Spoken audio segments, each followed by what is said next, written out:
बैरी पिया पार्ट 4। सागर ने अपने जूते की नोक से फर्श पर पड़ा गिलास ठोकर मारकर किनारे किया और टेबल पर टंगी अपनी काली जैकेट उठाई। उसकी आंखों में अभी वही ठंडी बेरुखी थी। गायत्री देवी ने कांपती आवाज में कहा, सागर ठहरो। लेकिन सागर ने बिना उनकी तरफ देखे जैकेट कंधे पर डाली और भारी कदमों से दरवाजे की ओर बढ़ गया था। सागर! गायत्री देवी की चीख पूरे हॉल में गूंज उठी थी, मगर वो ठहरा नहीं था। दरवाज़ा जोर से धक्का देकर खोला और बाहर चला गया था। उसके जाते ही हॉल में सन्नाटा और गहरा हो गया था। गायत्री देवी ने दोनों हाथों से अपना सिर पकड़ लिया था। उनकी सांसें तेज चल रही थीं, चेहरा पीला पड़ गया था। वो वहीं सोफे पर धम से बैठ गई थीं। माँ! नीलम और अमित एक साथ दौड़े। अमित ने उनके कंधों को थामकर संभाला, जबकि नीलम ने घबराकर पानी का गिलास बढ़ाया। आप खुद को संभालिए माँ, प्लीज़ अपने आप को संभालिए। अमित की आवाज़ काँप रही थी। गायत्री देवी की आंखों से आंसू फूट पड़े थे। उन्होंने कांपते स्वर में कहा, मैंने कहाँ गलती कर दी? किस तरह का बेटा जन्मा है मैंने? हॉल में हर चेहरा तनाव और भय से भरा था। गायत्री देवी के होठ कांप रहे थे, आंखों से आंसू रुक ही नहीं रहे थे। वह थरथराती आवाज़ में बोली, मैं अब शालिनी को क्या जवाब दूंगी? वो तो इस उम्मीद में है कि उसकी बेटी पूजा माहेश्वरी खानदान की बहू बनेगी। अब मैं उसे क्या मुँह दिखाऊंगी? इतना कहते ही उन्होंने सिर पकड़ लिया था। तभी पास खड़ी सारिका चाची हल्की मुस्कान और इठलाते हुए लहजे में बोली, दीदी आप क्यों यूँ परेशान हो रही हैं? मानती हूँ सागर से ऐसी उम्मीद नहीं थी, पर अब जो हो गया सो हो गया। गलती हो गई, बच्चा है आखिर। उनकी आवाज़ में हल्की सी तंज भरी मिठास थी। वैसे भी वो लड़की नादान है। सारिका ने भौहें चढ़ाते हुए चारों ओर देखा और बोली, उस नादान सी लड़की को कुछ पैसे दे दीजिए और तलाक के कागजात पर साइन करवा लीजिए, बात खत्म। अब बच्चे की गलती को गले का हार तो नहीं बना सकते ना। और दीदी, वो थोड़ा आगे झुककर धीमे स्वर में बोली, सच तो ये है कि सागर को देखकर लग ही रहा था कि उसे उस लड़की का नाम तक नहीं पता। जब लड़की के ना कुल का पता ना खानदान का, तो उसे हम अपने घर की बहू कैसे बना सकते हैं? सारिका की बातों से हॉल में मौजूद लोग और भी असहज हो उठे थे। अमित की आंखों में खून उतर आया था। उसने मुठियां कस ली थीं। श्रद्धा, जो पास में ही खड़ी थी, उसके चेहरे पर हैरानी और गुस्से का सैलाब उमड़ आया था। गायत्री देवी ने उनकी बात सुनकर आंखें भींच ली थीं, जैसे ये शब्द उनके दिल में नश्तर बनकर चुभ गए हों। श्रद्धा की आंखों से आंसू बह रहे थे, लेकिन उसकी आवाज़ में कांपता हुआ गुस्सा था। उसने कांपते हाथ जोड़ते हुए कहा, आप कीजिएगा चाची जी, पर एक बात कहूँ, अगर ये सब रोशनी के साथ होता तो? अगर कोई अनजान लड़का उससे शादी करके आधी रात को सुनसान रास्ते पर छोड़ देता, तो तब भी आप यही कहती? तब भी आप बोलती कि पैसे देकर सब खत्म कर दो? सारिका चाची का चेहरा पल भर में तमतमा उठा था। उनकी आंखों में बेतहाशा गुस्सा झलकने लगा था। वो तिल मिलाकर बोली, श्रद्धा जुबान संभाल कर बात करो। तुम्हें आज तक मैंने कभी नहीं रोका, मगर अब हद पार कर दी है तुमने। इतना कहकर सारिका चाची ने गुस्से में हाथ उठाया, जैसे श्रद्धा के गाल पर तमाचा ही जड़ देंगी, मगर श्रद्धा ने तुरंत उनका हाथ बीच में ही पकड़ लिया था। उसकी पकड़ में अजीब सी दृढ़ता थी, आंखों में आंसू अब भी थे, मगर आवाज़ सीधी और तीखी हो गई थी। चाची, आपकी बेटी के साथ तो कुछ हुआ भी नहीं, बस मेरे बोलने से ही आपको इतना बुरा लग रहा है, और उस मासूम के साथ तो सच में धोखा हुआ है। उसकी ज़िंदगी तो उजड़ गई है, उसका क्या कसूर था? हॉल में सन्नाटा छा गया था। हर कोई श्रद्धा और सारिका चाची के बीच बढ़ते टकराव को देख रहा था। गायत्री देवी ने कांपती आवाज़ में श्रद्धा का नाम लिया। सारिका चाची श्रद्धा का हाथ झटकने ही वाली थी कि तभी गायत्री देवी की भारी कांपती मगर ऊंची आवाज़ गूंज उठी, बस करो। हॉल में गहरी खामोशी छा गई थी। सबकी नजरें अब गायत्री देवी पर थीं। उनका चेहरा आंसू और गुस्से से लाल हो रहा था। वो कुर्सी से खड़ी हो गई थी और कांपते स्वर में मगर अडिग लहजे में बोली, उस लड़की को इस घर में जो जगह मिली है वो कोई छीन नहीं सकता। सुन लो सब लोग, वो लड़की अब माहेश्वरी खानदान की छोटी बहू है और इस सच को अब कोई नहीं बदल सकता, खुद सागर भी नहीं। उनकी आवाज़ में ऐसा दृढ़ संकल्प था कि मानो दीवारें भी कांप उठी हों। अब मुझे इस बात पर कोई बहस नहीं चाहिए। उन्होंने गुस्से से सबकी ओर देखा, फिर अपनी साड़ी का पल्लू ठीक किया और भारी कदमों से बाहर निकल गई थी। हॉल में गहरी चुप्पी रह गई थी। सारिका चाची के होंठ गुस्से से फड़फड़ा रहे थे, लेकिन वो एक शब्द भी नहीं बोल पाई थी। श्रद्धा की आंखों में राहत और कड़वाहट दोनों थी। पायल अपने कमरे के कोने में सहमी सहमी बैठी थी। उसकी आंखें रोने से लाल हो रही थीं। चेहरे पर थकान और डर साफ झलक रहा था। दरवाज़ा हल्के से खुला और अंदर आई गायत्री देवी। पायल ने जैसे ही अपने सामने गायत्री देवी को देखा, उसका दिल तेजी से धड़क उठा था। वह सहम कर और ज़्यादा सिमट गई थी, मानो किसी सज़ा का इंतजार कर रही हो। उसकी उंगलियां काँप रही थीं और आंखों में गहरी दहशत तैर रही थी। गायत्री देवी ने उसके डर को महसूस किया। वो धीरे धीरे उसके पास बैठ गई थी। उनकी चाल में कोई जल्दबाजी नहीं थी, बस एक माँ जैसा सुकून था। डरो मत बेटा, उन्होंने बहुत नरमी से कहा और उसके कांपते हाथों को अपनी हथेलियों में ले लिया था। पायल की आंखों से आंसू लुढ़क पड़े थे। वह कुछ कहना चाहती थी, मगर होंठ बेजान से लग रहे थे। गायत्री देवी ने उसके माथे पर हाथ फेरते हुए बहुत ही धीमे स्वर में पूछा, तुम्हारा नाम क्या है बच्ची? पायल ने घबराहट में गहरी सांस ली और झिझकते हुए बोली, पायल। गायत्री देवी के होठों पर हल्की सी मुस्कान आई, मगर उनकी आंखों में गहराई से चिंता झलक रही थी। उन्होंने उसके आंसुओं को अपनी उंगली से पोंछते हुए कहा, पायल, बहुत सुंदर नाम है तुम्हारा। गायत्री देवी की आंखों में ममता उतर आई थी। उन्होंने और नरम स्वर में पूछा, तुम कहाँ से हो पायल, कहाँ से आई हो? इतना सुनते ही पायल का गला भर आया था। उसने अपने होंठ काटे और रोते हुए बोली, यूपी पीथमपुर से, कानपुर के पास एक छोटा सा गांव है। गायत्री देवी ने उसके आंसू पोंछे और फिर धीरे से कहा, अच्छा घर में कौन कौन है? पायल ने जल्दी जल्दी बोलना शुरू किया, जैसे कहीं मौका हाथ से ना निकल जाए। चाचा हैं, चाची हैं और मोना है और मनीष, ये दोनों मेरे छोटे भाई बहन हैं। इतना कहकर वो चुप हो गई थी। गायत्री देवी ने श्रद्धा की ओर देखा। उनकी आंखों में अपनापन और सख्त फैसला साफ झलक रहा था। उन्होंने पायल का चेहरा ऊपर उठाकर कहा, श्रद्धा, अपनी देवरानी को सागर के कमरे में ले जाओ, इसके कपड़े बदलवाओ और खाना खिलवाओ। मुझे तो लग रहा है हमारी बहू ने सुबह से कुछ नहीं खाया। पायल ने चौंक कर गायत्री देवी की ओर देखा। उसकी आंखों में मासूम हैरानी थी। वो धीरे से बोली, आपको कैसे पता चला? उसकी इस भोली सी बात पर श्रद्धा और गायत्री देवी दोनों के चेहरे पर हल्की मुस्कान तर गई थी। श्रद्धा ने पायल के कांपते हुए हाथों को अपने हाथों में लिया। उसकी हथेलियां अब भी ठंडी थीं, मगर श्रद्धा के स्पर्श में अपनापन था। वो हल्की सी मुस्कुराई और नरमी से बोली, चलिए देवरानी जी, आपको आपका कमरा दिखाते हैं। पायल की आंखें चपक उठी थीं। मेरा कमरा? उसने सहमी हुई आवाज़ में दोहराया। श्रद्धा ने उसकी हथेली दबाई और प्यार से कहा, हाँ, आपका अपना कमरा, जहाँ अब से आप रहेंगी। हमारे घर में आई हैं तो इस घर का हिस्सा बनकर रहना होगा। पायल ने झिझकते हुए कहा, मतलब उनके कमरे में? श्रद्धा ने हल्का सा मुस्कुराते हुए कहा, आपके उनके कमरे में। पायल अचानक रोते रोते बोल पड़ी थी, नहीं, हमें नहीं जाना उनके कमरे में, उसने कांपती आवाज़ में कहा। गायत्री देवी और श्रद्धा दोनों चौंक गई थी। गायत्री देवी ने हैरानी से उसके चेहरे की ओर देखा। क्यों बेटा, सागर के कमरे में क्यों नहीं जाना? पायल ने अपने आंसुओं के बीच हकलाते हुए कहा, वो तो लफंडर हैं, हर वक्त गुस्सा करते हैं, हमें बहुत डर लग रहा है उनसे। कमरे में कुछ पल के लिए सन्नाटा छा गया था। श्रद्धा ठिठक कर पायल को देखने लगी थी। उसकी भौहें सिकुड़ गई थी और वो हैरानी से बोली, ये लफंडर क्या होता है? पायल ने अपने आंसू पोंछे और मासूमियत से जवाब दिया, अरे वो बदतमीज़ और बिगड़े हुए लड़कों को ही तो लफंडर कहते हैं। गायत्री देवी और श्रद्धा दोनों एक दूसरे का चेहरा देखने लगी थीं। उनकी होठों पर हंसी रोके नहीं रुक रही थी। गायत्री देवी ने हंसी छुपाने के लिए पल्लू होठों पर रख लिया था, जबकि श्रद्धा हल्की हंसी में फूट पड़ी थी। अरे पायल, वो लफंगा होता है। पायल की आंखें गोल हो गई थीं।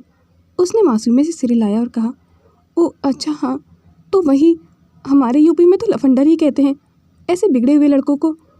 अब की बार गायत्री देवी भी हंसी नहीं रोक पाई थी। कमरे का भारीपन हल्का हो गया था और पहली बार पायल के होठों पर भी हल्की सी मुस्कान तैर गई थी। गायत्री देवी ने सिर हिलाकर श्रद्धा को इशारा किया, जाओ श्रद्धा, इसे ऊपर ले जाओ, मैं नीचे से किसी से कहती हूँ, खाना कमरे में भिजवा देंगे। पायल ने डरते डरते श्रद्धा का हाथ छोड़ा और आंसू पोंछते हुए कांपती आवाज़ में बोली, आप हमारा बैग दिलवा दीजिए, हम यहाँ नहीं रहेंगे। वो तो बहुत बुरे इंसान हैं। कोई किसी से शर्त के लिए शादी करता है क्या? हम अपने गांव लौट जाएंगे, हमें नहीं रहना उनके साथ। उसकी आवाज़ में दर्द और मासूम आक्रोश दोनों झलक रहे थे। कमरे में सन्नाटा छा गया था। तभी पीछे से किसी का भारी और सख्त स्वर गूंजा, अब तुम माहेश्वरी खानदान की बहू हो, कहीं नहीं जा सकती हमारी इजाज़त के बगैर। सभी के कदम जैसे थम गए थे। गायत्री देवी और श्रद्धा ने मुड़कर देखा। दरवाजे पर पराग माहेश्वरी खड़े थे। उनकी आंखों में कठोरता और चेहरे पर रुआब साफ झलक रहा था।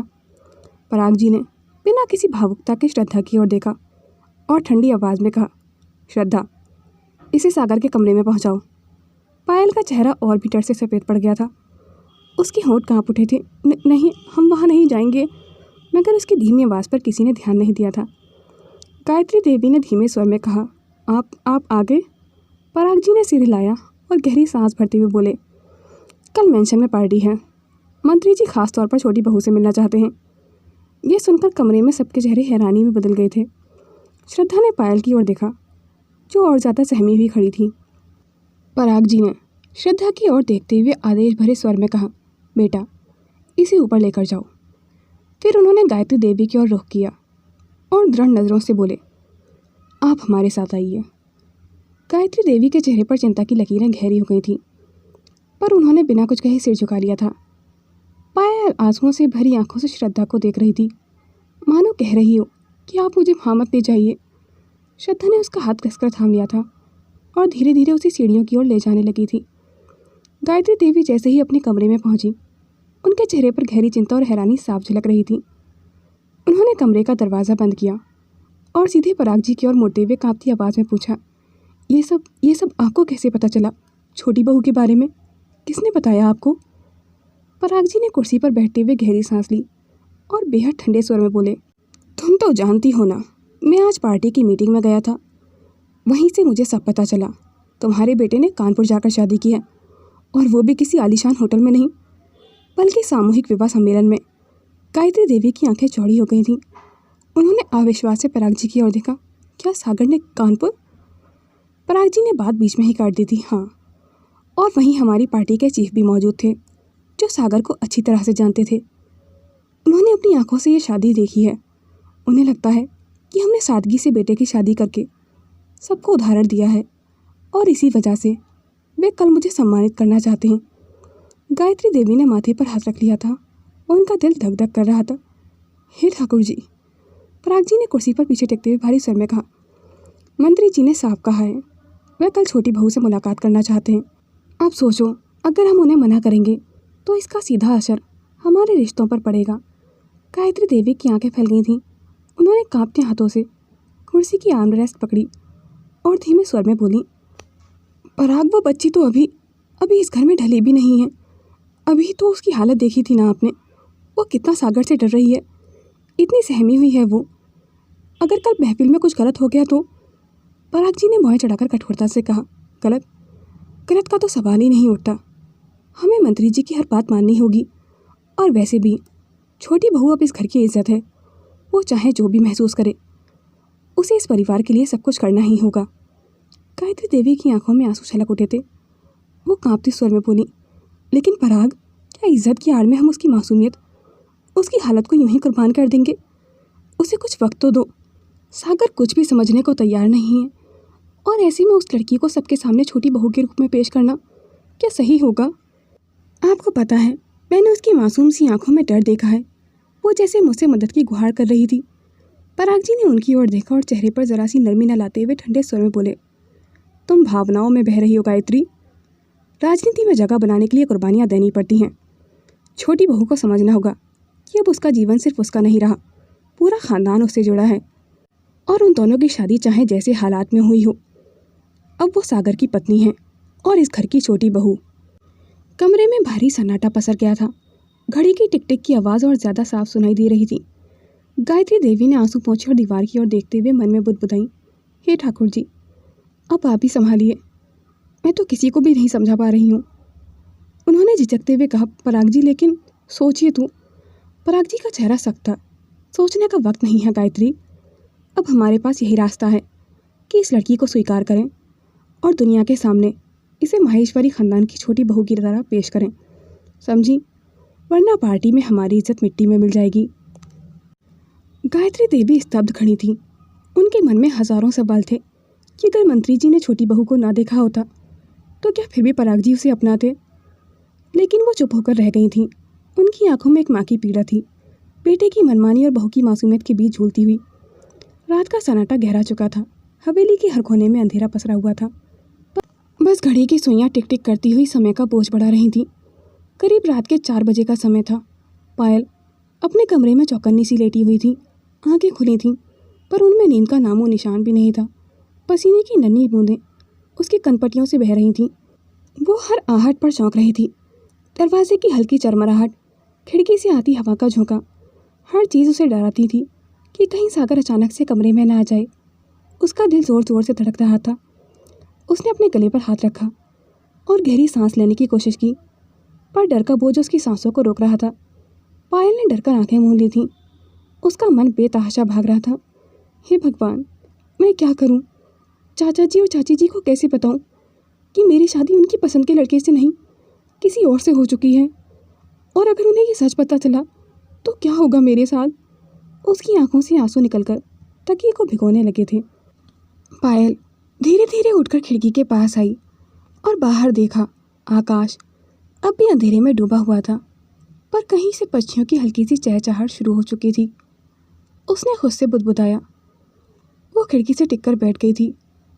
दोनों हाथों में चेहरा छिपा लिया था और सिसकियां दबाने लगी थी। कमरे में उसका डर, उसकी बेबसी और उसका अकेलापन गूंज रहा था। पायल खिड़की के पास खड़ी, उसकी आंखें बाहर टकटकी लगाए हुए आसमान को देख रही थी और मन डर और आशंका में उलझा हुआ था कि तभी अचानक खिड़की के बाहर से हल्की सी आहट आई। उसका दिल जोर से धड़क उठा था। उसने घबराकर इधर उधर देखा, लेकिन कमरे में सन्नाटा था। लेकिन वो आहट और भी पास आती जा रही थी, मानो कोई खिड़की के पास ही खड़ा हो। पायल के हाथ कांपने लगे थे। उसने पास रखी मेज़ पर नज़र दौड़ाई और वहाँ से रखे कांच के फूलदान को कसकर पकड़ लिया था। उसकी सांसें तेज़ हो चुकी थीं। अचानक खिड़की की जाली पर एक परछाई उभरी। पायल की रगों में जैसे खून जम गया था। उसने बिना कुछ सोचे समझे बाँस उठाकर पूरी ताकत से उस परछाई पर दे मारा था। कांच टूटने की आवाज़ और एक करहा कमरे में गूंज उठी थी। पायल हाँफती हुई पीछे हट गई थी और अगले ही पल वो परछाई धीरे धीरे कमरे में दाखिल हुई। वो कोई अजनबी नहीं बल्कि सागर था। सागर हमेशा ही लेट हो जाने पर खिड़की से ही अंदर आया करता था ताकि गायत्री जी की डांटों से खानी ना पड़े। उसका माथा कट गया था। वह यकीन नहीं कर पा रहा था कि उसके कमरे में कोई और भी मौजूद है। उसकी आंखों में गुस्से की आग भड़क रही थी। सागर ने पायल की ओर घूर कर देखते हुए दांत भींच कर कहा, तुम मेरे कमरे में क्या कर रही हो? पायल की आंखें डर से चौड़ी हो गई थी। उसकी खौफनाक आवाज़ को सुनकर बांस का टूटा टुकड़ा उसके हाथ से गिर गया था। उसके होंठ कांप रहे थे पर आवाज़ गले से बाहर ही नहीं निकल पा रही थी। सागर एक कदम और आगे बढ़ा। उसका रौब, उसकी गुस्सैल सांसें पूरे कमरे को जकड़ रही थी। पायल धीरे धीरे पीछे हटने लगी थी, लेकिन उसकी पीठ पहले ही दीवार से टकरा गई थी। सागर गुस्से में तेज़ कदम बढ़ाता हुआ पायल के सामने आ खड़ा हुआ था। उसने झटके से उसकी कलाई पकड़ ली थी। पकड़ इतनी मजबूत थी कि पायल दर्द से सिकुड़ गई थी। सागर ने गरजती आवाज़ में कहा, मैंने पूछा ना, मेरे कमरे में क्या कर रही हो तुम? और तुम अब तक यहाँ इस मेंशन में क्यों हो? यहाँ से गई क्यों नहीं? पायल के कांपते होठों से आवाज़ निकलने ही वाली थी कि सागर झुककर उसके और करीब आ गया था। उसका चेहरा पायल के बेहद पास था, इतना पास कि पायल उसकी गर्म सांसें अपनी त्वचा पर महसूस कर पा रही थी। लेकिन तभी उसकी नाक में एक अजीब सी गंध खुल गई, तेज़ शराब और सिगरेट की मिलीजुली महक जो सागर से फूट रही थी, जिसकी वजह से पायल ठीक से सांस भी नहीं ले पा रही थी। पायल के माथे पर पसीना छलक आया। उसकी मासूम आंखें डर और घबराहट से चौड़ी हो गई थीं। उसने एक झटके में सागर को खुद से दूर धकेल दिया था। सागर का नशे में डगमगाता हुआ शरीर पीछे की ओर लुढ़का और उसका सिर सीधे बिस्तर के हेडबोर्ड से टकरा गया था। कुछ पल के लिए कमरा सन्नाटे में डूब गया था। सागर डर से कराते हुए उठने की कोशिश करने लगा, जबकि पायल की तो हलक में ही जान आ गई थी। उसे डर लग रहा था। अनजाने में ही सही, वो सागर को 2 बार चोट पहुंचा चुकी थी। सागर के माथे पर गुस्से के बल पड़ने लगे थे। आंखों की लालिमा और भी भयानक हो गई थी। उसकी सांसें और भारी हो गई थी, जैसे नशे और गुस्से ने मिलकर उसके भीतर की आग को और भी भड़का दिया हो। उसने ज़मीन से टिककर खुद को संभाला और पायल की ओर घूरते हुए दहाड़ा, तुम्हारी इतनी हिम्मत मुझे धक्का देने की? तुम समझती क्या हो खुद को? पायल दीवार से और ज़्यादा सट गई थी। उसका चेहरा सफ़ेद पड़ चुका था।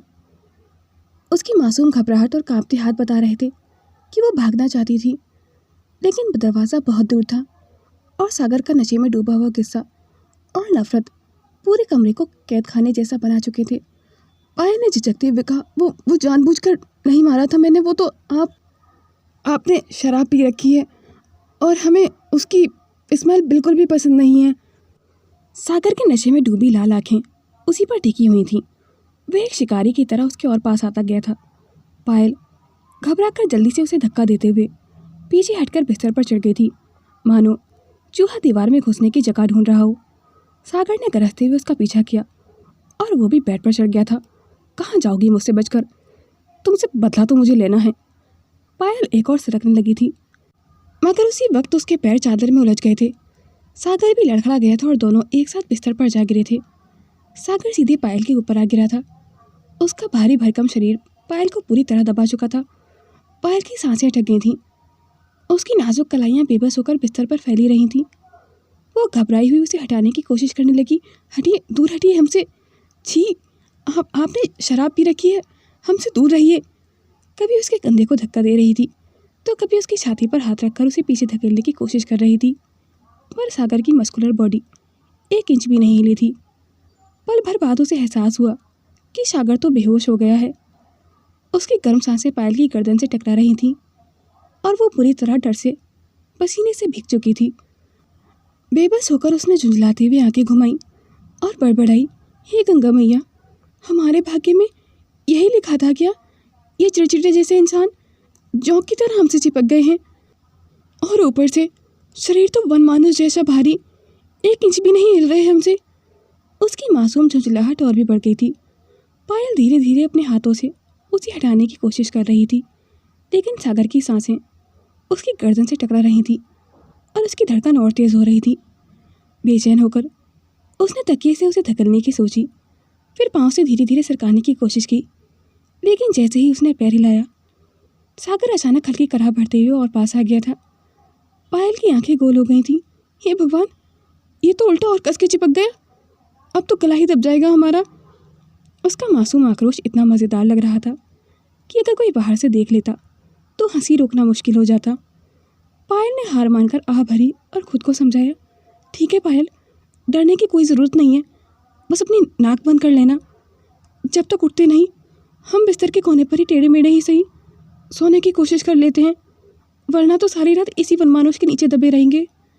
वो खुद को कोने में सरकाने लगी थी, लेकिन सागर की बाह अनजाने में उसकी कमर पर और कस गई थी। पायल की सांसें थमसी गई थीं। गुस्सा और घबराहट दोनों एक साथ उमड़ आए थे। उसने बहुत कोशिश की थी सागर को खुद से दूर करने की, लेकिन सागर इतना भारी था कि पायल 1 इंच भी उसे हिला नहीं पाई थी। आखिरकार वह थककर वहीं बिस्तर पर आंखें मूंद कर लेट गई थी। गंगा मैया, अब आप ही संभालो, हमसे तो ये पहाड़ नहीं हिलने वाला, और अगर सुबह इन्होंने गुस्सा करा तो वो भी आप ही संभालना, हमें ये बिल्कुल भी पसंद नहीं। हमने तो आपसे कहा था ना कि हमें कभी भी शराबी इंसान की पत्नी नहीं बनाना। आपको तो पता है ना गंगा मैया, हमें शराब पीने वाले इंसान बिल्कुल पसंद नहीं, और आपने तो हमारा पति ही शराबी दे दिया हमें। अब हम इनका क्या करेंगे? एक तो इन्हें इतना गुस्सा आता है और ऊपर से ये लफंडर भी हैं। वो खुद ही खुद से बड़बड़ाते हुए गहरी थकान से सो गई थी। रात का सन्नाटा दोनों को अपनी गोद में समेटे रहा। सागर बेहोश पायल के ऊपर और पायल उसकी भारी बाहों में नीचे दबकर नींद के आगोश में खो चुके थे। अगली सुबह कमरे का दरवाज़ा खुला हुआ था। श्रद्धा अंदर आई। उनकी नज़र बिस्तर पर पड़ी तो वो कुछ पल के लिए ठिठक गई थी। सामने का नज़ारा देखकर उनकी होठों पर हल्की सी मुस्कान आ गई थी। सागर और पायल वैसे ही सोए हुए थे। पायल उसकी बाहों में फंसी हुई और दोनों की सांसें एक दूसरे से टकरा रही थी। श्रद्धा ने चुपचाप सिर झुकाकर हंसी रोकी और बिना कुछ कहे हल्के कदमों से कमरे से बाहर चली आई थी। धीरे धीरे कमरे में सूरज की हल्की रोशनी फैलने लगी थी। पायल अब भी उसकी भारी बाहों के नीचे दबकर सो रही थी। अचानक सागर की पलकें फड़कीं। उसकी आंखें आधी खुली हुई थीं और सर में थोड़ा दर्द भी हो रहा था। थोड़ी देर तक उसे कुछ समझ ही नहीं आया, लेकिन जैसे ही उसकी नज़र सामने गई वह हैरान रह गया था। पायल उसके बिल्कुल करीब थी। उसकी सांसें उसके चेहरे से टकरा रही थीं। थोड़ी देर बाद नीचे हॉल में डाइनिंग टेबल पर गायत्री जी, श्रद्धा और घर के बाकी लोग नाश्ते के लिए बैठे हुए थे। वहीं कमरे में सागर का चेहरा गुस्से से लाल था। उसने अचानक पायल की कलाई पकड़ ली और बिना कुछ कहे उसे ज़ोर से खींचते हुए कमरे से बाहर ले आया था। पायल लड़खड़ाती हुई उसके पीछे पीछे चली जा रही थी। सुन रहे हैं आप? हाथ छोड़िए मेरा, मुझे दर्द हो रहा है, पायल तड़पते हुए बोली। उसकी आवाज़ में बेबसी और आंसुओं की नमी साफ झलक रही थी, पर सागर की पकड़ और कसती चली गई थी। उसके कदम तेज थे और गुस्से से उसकी सांसें भारी हो रही थीं। पायल जितना छुड़ाने की कोशिश करती उतना ही उसकी उंगलियां उसकी कलाई में धंसती चली जाती। डाइनिंग टेबल पर बैठे सब लोग अचानक ये नज़ारा देखकर चौंक उठे थे। गायत्री जी की भौहें तन गई थीं। श्रद्धा हड़बड़ाकर खड़ी हो गई थी। गायत्री जी सख्त आवाज़ में बोली, सागर, ये क्या बर्ताव है तुम्हारा? लेकिन सागर उनकी बात को अनसुना करते हुए पायल को सीढ़ियों से नीचे ले आया था। पायल की आंखों से आंसू छलक पड़े थे। सागर की आंखों में अब भी आग भड़क रही थी। उसने ज़ोर से पायल का हाथ झटका और गुस्से में दहाड़ा, क्लियरली सुन लीजिए आप सब लोग, ना तो मैं इस लड़की को अपनी बीवी मानता हूँ और ना ही इस रिश्ते को। समझ नहीं आता आपको? इसे मेरे कमरे में क्यों भेजा? ये कमरा मेरा है और मैं इसमें किसी भी अजनबी के साथ रहने के लिए मजबूर नहीं हूँ। हॉल में सन्नाटा छा गया था। पायल की आंखों में आंसू छलक आए थे, लेकिन उसने कुछ नहीं कहा था। वो हैरानी से सागर की ओर देख रही थी। श्रद्धा जल्दी से पायल के पास आई और उसका हाथ पकड़कर प्यार से बोली, तुम ठीक हो ना पायल? पायल ने झिझकते हुए नजरें दौड़ा ली थी और वो सागर की ओर देख रही थी। सागर ने चारों ओर नजर दौड़ाई और फिर गुस्से में हॉल में खड़े सबकी तरफ देखा। गायत्री देवी का चेहरा उतर गया था। उन्होंने कांपती आवाज में कहा, सागर, ये कैसी बातें कर रहे हो तुम? ये तुम्हारी पत्नी है, तुम्हारे साथ 7 फेरे लिए हैं इसने। सागर ने ठंडी बेरुखी से जवाब दिया, फेरे? शादी? Really mom? मेरे लिए ये सब कोई मायने नहीं रखता। मुझे कोई रिश्ता नहीं निभाना है। अगर आपको अपनी इज्जत की इतनी ही चिंता है तो इसे मुझसे दूर रखिए और मेरे कमरे से भी, वरना मैं ये घर ही छोड़ दूंगा। पायल चुपचाप खड़ी रही। उसका दिल पूरी तरह से टूट चुका था। उसकी आंखों से आंसू ढलकते हुए ज़मीन पर गिर रहे थे। To be continued. दोस्तों, अगर ये स्टोरी आपको पसंद आती है तो प्लीज़ कमेंट सेक्शन में अपनी राय ज़रूर शेयर किया कीजिए। Thanks for watching. Do like, comment and share this video and subscribe my YouTube channel for more interesting videos.